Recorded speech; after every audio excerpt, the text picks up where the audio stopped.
দেশের ইতিহাসে স্মরণকালের এমন যুদ্ধ বিমান দুর্ঘটনায় প্রশ্ন উঠেছে প্রশিক্ষণ বিমানের মান ও নিয়ম নিয়ে। গত ৩৪ বছরে বিমান বাহিনীর প্রশিক্ষণ বিমানের ৩২টি দুর্ঘটনায় প্রাণ হারিয়েছেন ১৮ জন pilot.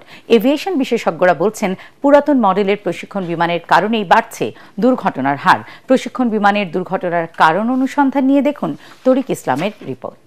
Mona Lisa heavy flow ১৫ piece প্যাকেটের সাথে ৮ পিসের একটি প্যাকেট একদম ফ্রি।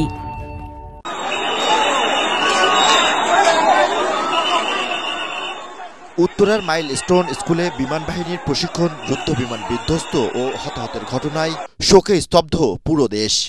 বাংলাদেশ বিমান বাহিনীর F-7 BGI যুদ্ধ বিমান বিধ্বস্তে এত মানুষের প্রাণহানি ও ঘন ঘন প্রশিক্ষণ বিমানের দুর্ঘটনায় প্রশ্ন উঠেছে প্রশিক্ষণ বিমানের মান নিয়ে। এয়ারোস্পেস গ্লোবাল নিউজ AGN বলছে, পুরনো নকশা, সীমিত নিরাপত্তা ব্যবস্থা ও আধুনিক ফ্লাইট নিরাপত্তা ব্যবস্থার অভাবে এ ধরনের জেটে নতুন প্রজন্মের যুদ্ধ বিমানের চেয়ে দুর্ঘটনার হার অনেক বেশি। বিমান বাহিনীর সাবেক পাইলট ও বেসরকারি বিমান চলাচল কর্তৃপক্ষ বেবিচকের সাবেক চেয়ারম্যান মফিদুর রহমান জানান, প্রশিক্ষণ বিমানের দুর্ঘটনা কমাতে প্রয়োজন আধুনিক প্রযুক্তির বিমান। যে বিমানগুলো এখন উড্ডয়ন করছে বাংলাদেশ বিমান বাহিনী, এগুলো অনেক অনেক আগের প্রজন্মের বিমান।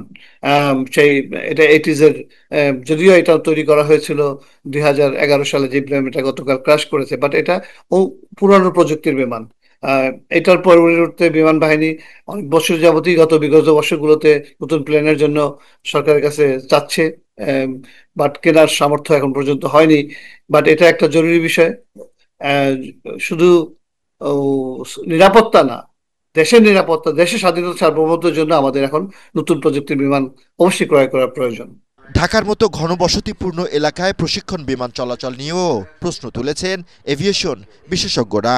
আমাদের প্রশিক্ষণ বিমান পরিচালিত হবে এবং সেখানে অ্যাক্সিডেন্টাল কেসও আসবে, এটা আসলে জাগতিক নিয়ম, এটা হতে থাকবে, সারা ওয়ার্ল্ডেই হয়। অনেক ব্যস্ত একটা airport, Dhaka airport, Shahjalal international airport, সেই ব্যস্ততার থেকে বিশেষ জনবহুল একটা এরিয়া হচ্ছে ঢাকা বিমানবন্দর কিংবা ঢাকা বিমানবন্দর আশেপাশে যেসব এরিয়াগুলো আছে, সেটা থেকে রিলিফ পাওয়ার জন্যই বেসিক্যালি আমাদেরকে ঢাকার বাইরে আসলে বিভিন্ন ধরনের প্রশিক্ষণ বিমানগুলোকে আসলে পারমিশন দেয়।